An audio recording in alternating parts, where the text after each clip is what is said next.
వాక్యాధారాలు ప్రతి ఒక్కరికి ఉన్నాయి. ప్రతి ఒక్కరు ఏదో ఒక వాక్యాన్ని పట్టుకుని ముందుకు వెళ్తారు. ఆధారం లేకుండా ఎవరికి ముందుకు వెళ్ళరు. కానీ దేవుని యొక్క వాక్య సత్యం ఏం చెప్తుందో, వాక్యానుసారమైన జీవితం జీవించాలని ఒక ప్రత్యేకమైన సంఘముగా మనం కూడి మన వాక్యంలోకి మరి నిజమైన వాక్య సత్యాన్ని గ్రహించి వాక్యానుసారమైనటువంటి బాప్తిజం తీసుకోవాలనే ఉద్దేశంతో మరి ఇంత దూరం మనం ప్రయాసపడొచ్చాం. మరి ఈ యొక్క గోదావరి నీళ్ళలో మరి బాప్తిజం తీసుకుని ఈ ప్రశాంతమైన వాతావరణంలో మరి మంచి వాతావరణంలో కాసేపు వాక్యం చెప్పుకొని మరి ప్రభువునందు ఆనందించి మరి ఇక్కడే మన భోజన పలహారాలు కూడా ముగించుకొని మరి ఈ దినాన్ని సంతోషంగా గడిపి తిరిగి ఇంటికి వెళ్ళాలన్న ఉద్దేశంతో మనం ఈ కార్యక్రమం ఏర్పాటు చేసుకున్నాం. హల్లెలూయా, హల్లెలూయా. ఎందుకంటే ప్రాముఖ్యమైనది ఏంటంటే ఫ్రెష్ వాటర్. ఇకపోతే వాక్యానుసారంగా మనం చేస్తున్నది ఎంతవరకు మరి సత్యము యథార్థమో మనం చూడాలి. ఇప్పుడు ఇక్కడ 2 రకాలమైనటువంటి విశ్వాసులు ఉన్నారు. మొదటిది ఆల్రెడీ బాప్తిసం పొందినవారు, రెండవది కొత్తగా బాప్తిసం పొందినవారు. వీళ్ళకి కొత్తగా బాప్తిసం పొందిన వాళ్ళు పరిపూర్ణమైన వాక్య సత్యాన్ని ఎరిగి ముందుకు వచ్చారు. అయితే రెండవసారి బాప్తిసానికి ఎందుకు వస్తున్నారంటే అంతకుముందు వారు బాప్తిసం తీసుకున్న అటువంటిది ఆ బాప్తిసం వాళ్ళకి మరి చెల్లదని వాక్యానుసారంగా మనం అనేక సార్లు మరి వర్తమానంలో చెప్పడం జరిగింది. హల్లెలూయా. ప్రభువైన యేసుక్రీస్తు వారు స్వయంగా తన శిష్యులకు ఆజ్ఞాపించారు. మత్తయి సువార్త 28:19 సర్వలోకమునకు వెళ్ళి సర్వ సృష్టికి నా సువార్తను ప్రకటించండి. నమ్మిన వారికి ఏది నమ్మాలి? సువార్త నమ్మిన వారికి. సువార్త అనగా యేసుక్రీస్తు యొక్క జనన మరణ పునరుత్థానం. హల్లెలూయా. యేసు ప్రభు మన కొరకే ఈ లోకానికి వచ్చాడని, అది ఆయన అవతారం. ఈ భూమి మీద ఆయన అవతరించినటువంటి దినాన్ని అది మనం జన్మదినం అంటాం. కానీ యేసు ప్రభు నాకు జన్మదినం లేదు. ఎందుకంటే ఆయన దేవుడు. దేవునికి జన్మ ఉండదు, మరణం ఉండదు. కానీ దేవునికి ఆది లేదు, అంతం లేదు. మొదటి వాడు ఆయనే, కడపటి వాడు ఆయనే. ఆయన యుగ యుగములు జీవించేవాడు. ప్రకటన గ్రంథంలో అంటున్నాడు, ఇదిగో నేను మరణించితిని గాని తిరిగి లేచాను అంటున్నాడు. ఆయన యుగ యుగములు జీవించేవాడు అని అంటున్నాడు. ఎందుకు ఆయన మరణించాడు అంటే ఈ లోకంలో ఉన్నటువంటి ఈ మానవులకు మరి జన్మతః కర్మతః పాపం అంటుకుంది. ఎక్కడ అంటుకుందంటే మరి ఆదిలో సృష్టి ప్రారంభములో మన ఆది పితరులైన ఆదాము అవ్వలు ఆజ్ఞలు అతిక్రమించారు. ఆజ్ఞాతిక్రమమే పాపం అని వాక్యం చెప్తా ఉంది. కనుక పాపము వలన వచ్చే జీతము మరణం. దేవుని యొక్క మాటకు వాళ్ళు అవిధేయులు అవడం వల్ల ఈ లోకానికి వాళ్ళ మరణాన్ని తీసుకొచ్చారు. మరణం అనగా మనుషులకు ఇప్పుడు మరణకరమైన రోగాలు వస్తున్నాయి. అంతేకాదు కానీ భౌతికంగా కూడా మన శరీరానికి ఒక మరణం నిర్ణయించబడింది. కనుక ఈ భౌతికమైన దేహాన్ని మనం ఒక దినాన్ని వదిలిపెట్టేయాలి. కనుక దేవుడిచ్చిన ఆత్మను తిరిగి మళ్ళీ దేవుని సన్నిధికి వెళ్లాల్సి ఉన్నది. ఈ భూమి మీద మనము జీవించి ఉన్నంత కాలం అనగా ఈ దేహంలో ఊపిరినంత కాలం లోపులోనే మనము సృష్టికర్తను తెలుసుకోవాలి. మన రక్షకుడు ఎరగాలి. ఆయనను మనం రక్షకుడిని అంగీకరించి ఆయన మన పాపముల కొరకే ఈ భూమి మీదకి వచ్చాడని మనము తెలుసుకుని ఆయనలో మనం కడగబడటమే మరి ఈ బాప్తిస్మ అనుభవం అయి ఉన్నది. హల్లెలూయా. ఆయన జన్మించాడు అనగా ఉద్భవించాడు. తర్వాత ఈ సర్వలోక మానవాళి పాపం నిమిత్తమై ఆయన కల్వరి శిలువలో మరణించాడు. హల్లెలూయా. ఆయన మానవుడిగా మరణించినప్పటికీ దేవుడిగా 3వ రోజున సజీవుడై సమాధిలో నుండి తిరిగి లేచాడు. కనుక క్రీస్తునందు మృతులు అందరూ కూడా ధన్యులని వాక్యంలో రాయబడి ఉంది. ఎందుకు క్రీస్తునందు మృతులు ధన్యులు అంటే మనకు ఒక నిరీక్షణ ఉంది. ఆ నిరీక్షణ ఏంటంటే ఈ భౌతికంగా చనిపోయినా గానీ మనం ఒక దినాన తిరిగి లేస్తాం. దానికి ఉదాహరణగా ప్రథమ ఫలముగా మన ప్రభు అయిన యేసుక్రీస్తు వారు సిలువలో మరణించి సమాధిలో పెట్టబడి ఆయన 3వ రోజున మరి సమాధిలో నుండి తిరిగి లేచాడు. దాన్నే మనం ఏమంటున్నామంటే పునరుద్ధానం అంటున్నాం. మనం ఈ లోకానికి సువార్తను ప్రకటించమని చెప్పిన యేసు ప్రభు వారు ఆ సువార్తలోని రహస్యం ఏమిటంటే ఆయన జన్మను, ఆయన యొక్క మరణాన్ని, ఆయన యొక్క పునరుత్థానాన్ని మనం లోకానికి ప్రకటించాలి. పునరుద్ధానం అనగా సమాధిలో నుండి తిరిగి లేచడం. ఈ యొక్క బాప్తిసం కూడా మరణంతోనే సమానం. హల్లెలూయా. మనం తీసుకునే ఈ బాప్తిసం కూడా మరి నీటిలో మనం ములుగుతున్నాం. దాని అర్థం ఏంటంటే క్రీస్తుతో పాటు మనము మరణిస్తున్నాం. యేసు ప్రభు వారు ఆ భౌతికంగా ఏ విధంగా మరణించారో మనం కూడా ఆత్మీయంగా మనం ఏమవుతున్నాం అంటే ఆ నీటిలో మురిగి తిరిగి లేచుడు ద్వారా మన గత పాపాన్ని అక్కడ విడిచిపెట్టి మరి బయటకు వస్తా ఉన్నాం. హల్లెలూయా. అందుకే వాక్యంలో రాయబడినట్టుగా ఎవడైనా నువ్వు క్రీస్తు యేసునందు వాడు నూతన సృష్టి. మనం కొత్త సృష్టిగా మార్చబడాలి. దేవునికి స్తోత్రం. పాత సృష్టి అంటే ఎలా ఉంటదంటే పాత సృష్టి గొంగల పురుగు అనుకుంటే అది కొంతకాలము మరి అది మృతి చెంది అది దాని చుట్టూ ఒక కవచాన్ని ఏర్పడుకొని మరి ఒక సమాధి చేయబడినట్టుగా అది కొంతకాలం అందులో ఉంటది. కొంతకాలం అయిన తర్వాత అది దాన్ని బద్దలగొట్టుకుని ఆ సమాధిని బద్దలగొట్టుకుని అది గొంగళపురిగా రాదు కానీ అది ఒకప్పుడు గొంగళపురిగే, కానీ ఇప్పుడు దానికి ఏమొచ్చిందంటే నూతన జన్మ వచ్చింది. అందుకే వాక్యంలో కూడా ఏం రాయబడి ఉందంటే, ఎవడైనా నువ్వు క్రీస్తు యేసునందు ఎడల వాడు నూతన సృష్టి, సమస్తమును కొత్తవాయను. ఇదిగో ఆ యొక్క గొంగళపురికి ఏ విధంగా సీతాకోక చిలుకగా మారుతుందో ఆ విధంగానే మనం బ్రతికిరన్నాళ్ళు మరి గొంగళపురిగా బతకూడదు, కానీ మనము ఈ లోకములో చనిపోవాలి. అందుకనే ఏముందంటే, మీరు లోకములైన వాటి యందు మరి ప్రేమించకూడని వాక్యం ఉంది. కానీ లోకమును ప్రేమిస్తే తండ్రి ప్రేమ మనకుండదు. లోకాన్ని ప్రేమించకూడదు. లోకం అనగా శరీరాశ, నేత్రాశ, జీవకుటుంబం. మనము జీవించాం, ఎన్నో ఆటుపోట్లు ఎదుర్కొన్నాం, ఎన్నో పరిస్థితులు ఎదుర్కొన్నాం, కుటుంబ బాధ్యతలు కూడా నిర్వర్తించాం, అన్నీ అయిపోయాయి. కరోనాను కూడా మనము ఎదుర్కొన్నాం. ఇప్పుడు ఏ దశకు వచ్చామంటే ఇక శాశ్వత జీవితం మిగిలింది. కనుక ఈ శాశ్వత జీవితమైన ప్రభువుకి మనం సమర్పించుకుని మన బ్రతుకుల్ని కొత్తగా జీవిద్దాం. హల్లెలూయా. అలా జీవించడానికి ప్రభు మనకి సహాయం చేయరుగా. బాప్తిజం పొందడం అంటే అది మాటలు కాదు, మనము నీటిలో మునిగి క్రీస్తుతో పాటు మృతి చెంది మళ్ళీ తిరిగి లేవడం అన్నమాట. మరి నీటిలోంచి పైకి రావడం అంటే యేసుక్రీస్తు వారు ఏ విధంగా పునరుత్థానుడు అయ్యాడో, మన బాప్తిజం పొంది నీటిలోంచి మనము తిరిగి రావడం ద్వారా పునరుత్థానం చెందినట్టుగా మనం చూపిస్తా ఉన్నాం. హల్లెలూయా. మన భౌతికంగా ఒకసారి మరణించినప్పటికీ, ఏదో ఒక రోజు ఈ భూమి మీద మన శరీరాన్ని విడిచిపెట్టినప్పటికీ, ప్రభు వచ్చే సమయంలో ఆయన రెండవ రాకడలో మనము తిరిగి లేస్తాం. హల్లెలూయా. ఒకవేళ సజీవంగా ఉంటే ఒక్కసారి కనురెప్పపాటులో మన శరీరము మార్పు చెందు. బాప్తిజం అంటే మరి బాప్తిజం అంటే నీటిలో మునిగి లేచిపోవడం కాదు, కానీ వాక్యానుసారమైన బాప్తిజం మనము తీసుకోవాలి. ఇలా చెప్పాను కదా, మత్తయి సువార్త 28:19 ఏమంటుందంటే, మీరు సర్వలోకములకు వెళ్ళి సువార్తను ప్రకటించి నమ్మిన వారికి తండ్రి యొక్కయు కుమారుని యొక్కయు పరిశుద్ధాత్మ యొక్కయు నామములో బాప్తిస్మం అన్న. హల్లెలూయా. హల్లెలూయా. అది అపోస్తలులకు అర్థమైంది. ఏంటంటే లోకంలో ఉన్న తెలివి వాళ్ళకి లేదు, దేవునికి స్తోత్రాలు. లోకంలో ఉన్న చదువు వాళ్ళకి లేదు, కానీ వాళ్ళు సంపాదించుకున్నది ఏంటో తెలుసా? వాళ్ళు యేసు ప్రభు ఉన్నంత కాలము ఆ 3.5 సంవత్సరాలు ఆయనతో అంటకాగారు. వాళ్ళు ఆయనతో సహవాసం చేసి జీవించడం వల్ల ఆ యేసు క్రీస్తు యొక్క మరి ఆ యొక్క పరలోకం యొక్క మర్మాలన్నీ కూడా వాళ్ళకి బయలుపరచబడ్డాయి, వాళ్ళకి ప్రత్యక్షపరచబడ్డాయి. కనుక యేసు ప్రభు చెప్పినటువంటి ఈ యొక్క వాక్యం యొక్క అర్థము పరిపూర్ణంగా వాళ్ళకి బయలుపరచబడింది. కనుక ఆ పెంతుకొస్తు దినాన మీరు యేసు ప్రభు ఆరోహణం అయిపోయినప్పుడు పై నుండి శక్తి పొందు వరకు మీరు యెరూషలేములో కనిపెట్టమని ప్రభు చెప్పాడు. యెరూషలేములో వాళ్ళు కనిపెట్టిన తర్వాత మరి ఒక దినాన ఆయన మరి పరిశుద్ధాత్మగా వారి మీద ఒక్కొక్కరి మీదగా అగ్ని నాలుకలు విభాగింపబడినట్లుగా ఒక్కొక్కరి మీద వాళ్ళగా అందరూ కూడా మరి శక్తిని పొందుకొని, ఏ శక్తి అంటే జీవింపచేసే శక్తిని పొందుకొని పరిశుద్ధాత్మ అభిషేకంతో పేతురు గారు నిలబడి ఇప్పుడు ప్రసంగం చేయడం మొదలు పెట్టాడు. ఆ యేసు ప్రభు చెప్పిన వాక్యం యొక్క అర్థము పరిపూర్ణంగా లోకానికి బయలుపరుస్తా ఉన్నాడు. పాప క్షమాపణ నిమిత్తం ప్రతివాడు ప్రభు అయిన యేసుక్రీస్తు నామములో బాప్తిస్మం పొందుడి, అప్పుడు పరిశుద్ధాత్మ అనే వరమును మీరు పొందుకుంటారు. ఇది ఎక్కడుందంటే అపోస్తలుల కార్యాలు 2:38 ఉంది. సర్వ మానవాళి సర్వలోకం యొక్క పాపము దానికి క్షమాపణ ఎక్కడుందంటే ప్రభు అయిన యేసుక్రీస్తు నామములో బాప్తిసం పొందుట ద్వారా. హల్లెలూయా. తండ్రి యొక్కయు కుమారుని యొక్కయు పరిశుద్ధాత్మ యొక్క నామములో ఒకవేళ బాప్తిసం పొందితే అక్కడ నామము ఉచ్చరించబడలేదు కనుక మన పాపం మన మీద నిలబడి ఉంటది.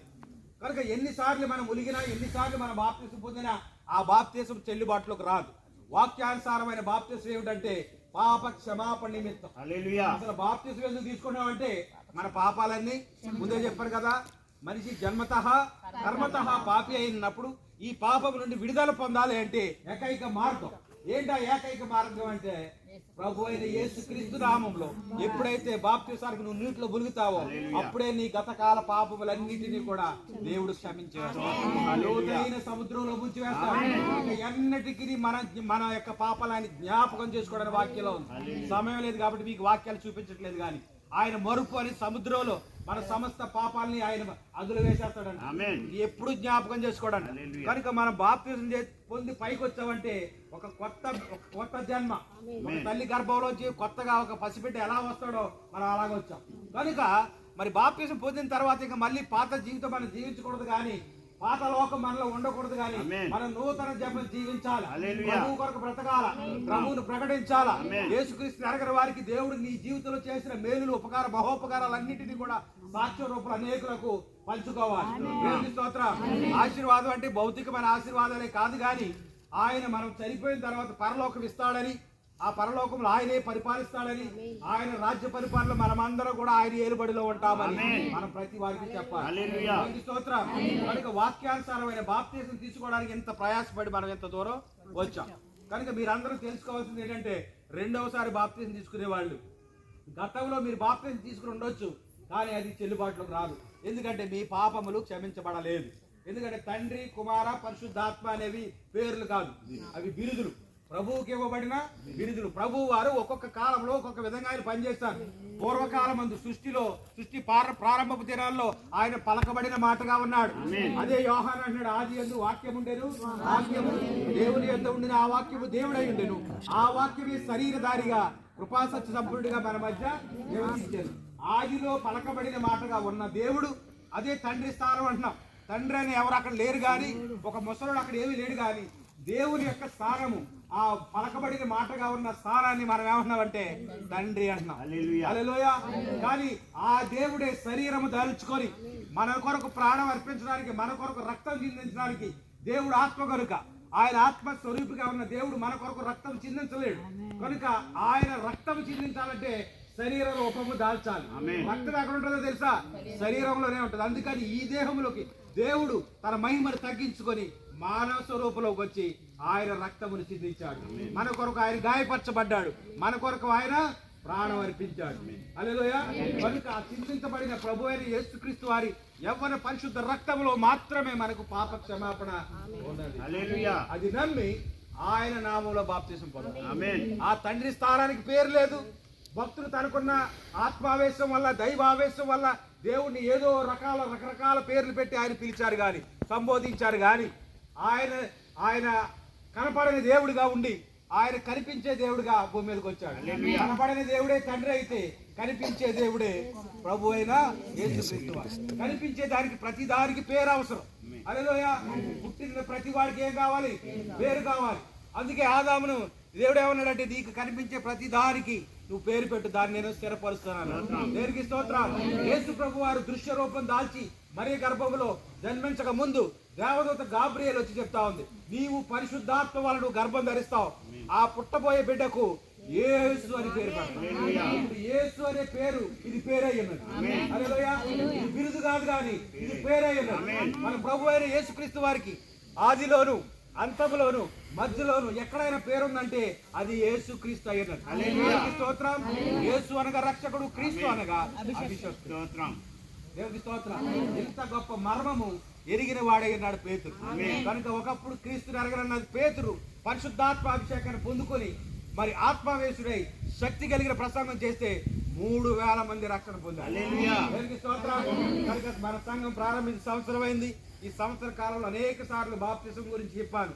అనేక మంది అర్థం చేసుకున్నారు, ఇంకా అర్థం చేసుకునే వాళ్ళు చాలా మంది ఉన్నారు. కొంతమంది ముందుకు వచ్చారు, ఇంకా కొంతమంది ఆ సందేహంతో ఉన్నారు. ఏమైనా పర్వాలేదు, కానీ దేవుని కృప మనకుంటే ఎప్పుడు ఆయన మనకు రంగం మీద పిలుస్తాడు, అప్పుడు మాత్రమే మనం వాడబడతాం. హల్లెలూయా. అంటే వాళ్ళకి ఇంకా సమయం ఉందని అర్థం చేసుకోవాలి. మనం మీకు ఇంకా సమయం లేదు. ప్రభు మీకు ఇచ్చినటువంటి ఆ సమయంలో మీరు ఎక్కడికి వచ్చారు? ఆయన సన్నిధికి వచ్చారు. ఇప్పుడు మీరు రక్షణ పొంది నూతన జీవితం జీవించాలి, ప్రభు కొరకు జీవించాలి. దేవునికి స్తోత్రం. హల్లెలూయా. మీకు ఉద్యోగాలు వచ్చారన్నమాట. ఇప్పుడు కొంతమంది ఇంటర్వ్యూలు అయి ఉన్నారు. వాళ్ళు ఏదో రోజున వాళ్ళకి కూడా ఏమొస్తాయంటే ఉద్యోగాలు వస్తాయి. మీరు ఉద్యోగాలు వచ్చినట్టు ధన్యులు. ఉద్యోగం వస్తే నెల అవగానే ఏమొచ్చేది? జీతం వచ్చేసి కుటుంబాన్ని పోషించుకు వచ్చి హ్యాపీ చేయొచ్చు, ఎంజాయ్ చేయొచ్చు. దేవుని మహిమ కలుగుతుంది. కనుక ఉద్యోగం అన్నింటికి మరి పరిష్కారం కాబట్టి మీరు అటువంటి పరిస్థితుల్లోకి వచ్చారు. దేవునికి స్తోత్రం. పరిపూర్ణమైన వాక్య సత్యంలోకి వచ్చి వాక్యానుసారమైన బాప్తిసం పొందడానికి మీరు ఇక్కడ నిలబడి ఉన్నారు. ఇప్పుడు దేవుడు మిమ్మల్ని పరిపూర్ణతలోకి నడిపిస్తారు. ఇకపై జీవించే జీవితం ఎలా జీవించాలో తెలుసా? పరిపూర్ణంగా జీవించాలి, పరిశుద్ధంగా జీవించాలి, లోకాన్ని పరిపూర్ణంగా విడిచిపెట్టాలి. నీటిలోకి వెళ్ళామంటే ఇంక మళ్ళీ ఏమి గుర్తుండకూడదు.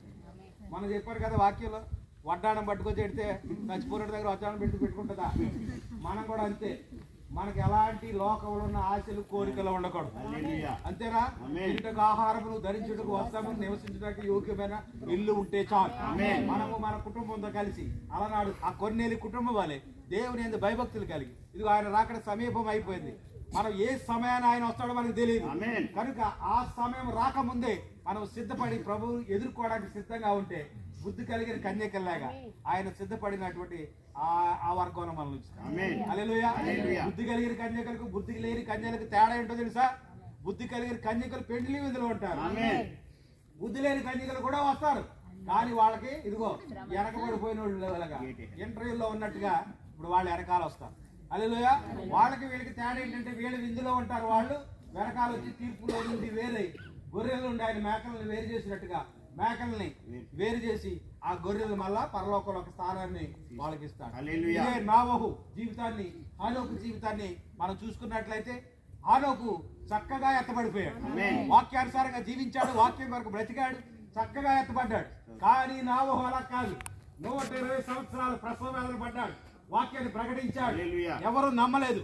అయినప్పటికీ ప్రభు యందు నమ్మకం కలిగి ఎన్నో అవమానాలు, ఆ శాబాదేశపు రాణి ఎన్నో పరిస్థితులు ఎదుర్కొని వచ్చినట్టుగా, మరి ఎన్నో దొంగలను దోచుకుని వారిని వాళ్ళందరినీ దాటుకుని వచ్చినట్లుగా సంఘం మనల్ని ఏం చేస్తుందో తెలుసా?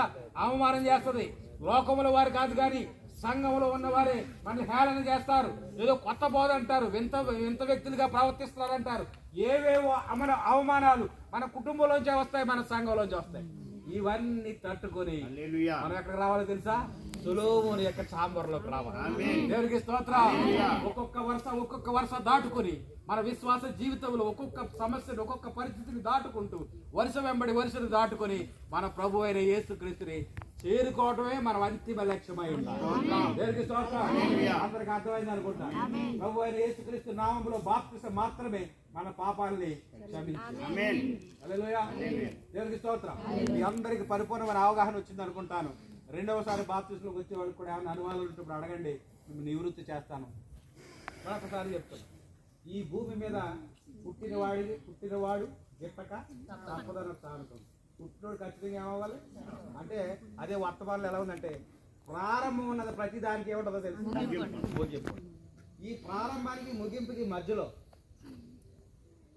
ఈ మన జీవితంలో ఎక్కడో ఒక చోట మనం ఏం చేయాలంటే, మనం ఎందుకు పుట్టాం, ఎందుకు ఈ భూమి మీద జీవిస్తున్నాం, మనం జీవించడానికి గల ముఖ్యోద్దేశం ఏంటి, దేవుడు ఎందుకు మన భూమి మీద ఉంచడానికి మనం ఎరగాలి, మనం తెలుసుకోవాలి, మనం బ్రతుకు అర్థం ఏంటో తెలుసుకోవాలి.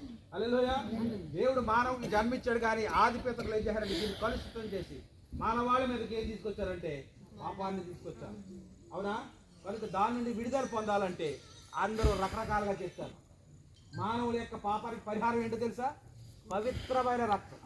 ఎక్కడో మీరు పవిత్రమైన రక్తం మేకల్లో లేదు, కోడిలో లేదు, ఎద్దుల్లో లేదు, ఎందులోనూ లేదు. కానీ హెబ్రీ పత్రికలు అంటున్నాడు, ఈ మేకల యొక్క, ఈ కోడిల యొక్క రక్తము మానవుని యొక్క రక్తాన్ని పరిహారము చేయలేదు. మరి పూర్వం ఇశ్రాయేలీయులు కూడా ఏం చేసేవారు? బలులు ఇచ్చేవారు. ఆ బలుల ద్వారా వాళ్ళ యొక్క పాపము ఆ రక్తము కప్పేది కానీ పరిపూర్ణంగా మరి నిర్మూలన చేసేది కాదు. అందుకనే మన ప్రభు యేసుక్రీస్తు వారు ఒక్కసారే వచ్చి ప్రధాన యాజకుడిగా వచ్చి మేకల యొక్క, కోడిల యొక్క రక్తాన్ని ఆయన పట్టుకెళ్ళలేదు కానీ ఆయన రక్తమును, ఆయన సొంత రక్తముని మన కొరకు చిందించి ఆయన బలైపోయాడు. స్తోత్రం. ఇంకా పుట్టలేని వాడి కొరకు కూడా ఆయన ఏం చేశాడో తెలుసా? పరిహారాన్ని అర్పించాడు. కనుక లోకంలో సర్వపాప పరిహారం, రక్త ప్రోక్షణ అవసరం అని అందరికీ తెలుసు.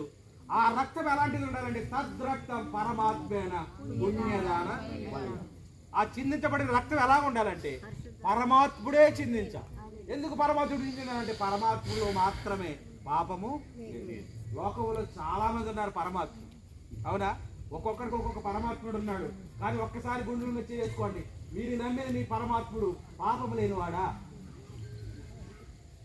సంసారం చేయకుండా మరి నిబద్ధత కలిగి ఉన్న వాళ్ళ, తల్లిదండ్రుల కలయిక లేకుండా పుట్టిన వాళ్ళ, ఇవన్నీ గ్రహించాలి. దేవునికి స్తోత్రం. హల్లెలూయా. అలాంటి గుణ లక్షణాలు ఎక్కడ ఉన్నాయో తెలుసా? ఒక్క బైబిల్లో ఉన్నాయి. ఒక్క ప్రభు అయిన యేసుక్రీస్తు వారి జన్మ. దేవునికి స్తోత్రం. ప్రవక్త అంటున్నాడు కదా, మరియ గర్భాన్ని కేవలం ఒక కవచంగా మట్టిగా ఆయన తీసుకున్నాడు. ఆమె రక్తాన్ని కానీ ఆమె యొక్క శరీరంలో ఏ పాటును ఆయన తీసుకోలేదంట. శనగ, వేరుశనగలో ఆ గుడ్డు లోపల ఎలా ఉంటుంది, పెంకు దాని చేత కొడితే లోపల ఎలా ఉంటుంది.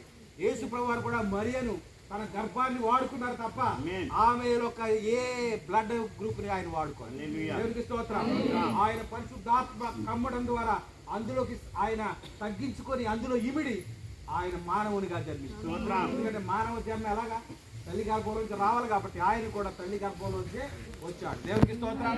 ఆయన జన్మ పరిశుద్ధమైనది, ఆయన జీవితం పరిశుద్ధమైనది. నాలో పాపం ఉన్నదని ఎవడు న్యాయస్థాపన చేయగలని ఆయన పిలాతు మందిరంలో సవాల్ చేశాడు. అవునా? ఎవరైనా చేయగలరు అలాగా? యేసుక్రీస్తు ఒక్కడే పాపము లేదు. ఆయన పాపము లేని పరిశుద్ధుడిగా జీవించి నీ కొరకు నా కొరకు మన అందరి కొరకు ఆయన సిలువలో తన ప్రాణాన్ని అర్పించాడు. చాలా మంది అనుకుంటారు సిలువలో చనిపోయిన వాడు దేవుడు ఏంటంట. హల్లెలూయా. ఎందరో హేళన చేశారు. ఆ సిలువలో ఉన్న ఎడమవైపు దొంగ కూడా అలాగే అంటున్నాడు, నీవు దేవుడు అయితే, దేవుని కుమారుడు అయితే సిలువలో నుండి దిగి నన్ను కూడా దింపంటున్నాడు. కానీ ఆ కుడి వైపున ఒక వ్యక్తి అంటున్నాడు, ఆయన ఏ పాపము ఎరుగని పావనం, మనమైతే ఈ శిక్షకు పాత్రులము కాదు, ఆయన ఈ శిక్షకు ఏమాత్రం అర్హుడు కాదు. కానీ ఎందుకు మరణిస్తాడంటే మన పాపము నిమిత్తం ఆయన మరణిస్తాడు. ఆ ప్రత్యక్షత ఆయనకు వచ్చింది. ఆయన అంటున్నాడు, ప్రభువా నీ చిత్తం అయితే నీ రాజ్యముతో నీ వచ్చినప్పుడు నన్ను దేవుని స్తోత్రం. అందుకని అతనికి బాప్తిసం అవసరం లేదు. ఎందుకంటే ప్రభు అయిన యేసుక్రీస్తు వారితో ఉన్నాడు. ఆ ప్రత్యక్షత పొందుకున్నాడు. అతను పరిపూర్ణుడు అయిపోయాడు. వెంటనే యేసు ప్రభువా నేడును నాతో కూడా నీవు. హల్లెలూయా. కనుక బాప్తిసము ఈ భూమి మీద ఉన్న ప్రతి ఒక్కరూ పరలోకం చేరాలంటే ప్రథమ మెట్టు ఏంటి? ఇంకా చాలా మెట్లు ఉన్నాయి, అవన్నీ బ్రతుకాలి. ఈ ప్రారంభ దశ ఎలా ఉండాలో తెలుసా? పునాది. బాప్తిసం అంటే మన క్రైస్తవ జీవితానికి పునాది. పునాదిలే పాడైపోగా నీతిమంతులు ఏం చేయగలరని వాక్యం ఉంది. అసలు మన పునాది ఎలా ఉండాలో తెలుసా? కరెక్ట్గా ఉండాలి. మన పునాది సరిగా ఉంటే మా ఈ పునాది మీద కట్టిన ఈ కట్టడం ఎలా ఉంటుంది? స్థిరంగా ఉంటుంది. ఈవేళ మరి క్రైస్తవ లోకం చూసినట్లయితే ఎంతో ఆనందిస్తున్నారు, సంబరపడిపోతున్నారు. అవునా? క్రైస్తవం చాలా విస్తరించింది, క్రైస్తవత్వం విస్తరించింది, కానీ ఎవడలోనూ కూడా క్రీస్తు రూపం లేదు. కారణం ఏంటంటే వాళ్ళ పునాదులు ఏమయ్యాయి? సరిగా లేవు. ఎందుకు లేవంటే నీతిమంతులే తప్పిపోతే ఇంకా పునాదులు ఎక్కడ ఉంటాయి? అందుకే అన్నాడు, పునాదులే పాడైపోగా నీతిమంతులు ఏమి చేయగలరు అన్నాడు. ఎవరి పునాదులు? మన పితరులు మనకి వేసిన పునాది ఏంటంటే తండ్రి, కుమార, పరిశుద్ధాత్మ. వాళ్ళకి అవగాహన లేదు, వాళ్ళకి చెప్పిన వాళ్ళకి అవగాహన లేదు. దేవుని మహాకృపను బట్టి దేవునికి స్తోత్రం. ప్రవక్తను పంపి మనకున్నటువంటి ఆ తప్పిది ఏమిటో వాక్యపు వెలుగులో మనకు తెలియజేశాడు. కనుక ఆ వాక్య సత్యాన్ని నమ్మి, అంతేనా, నమ్మి బాప్తిసం పొందిన వాడు రక్షించబడు.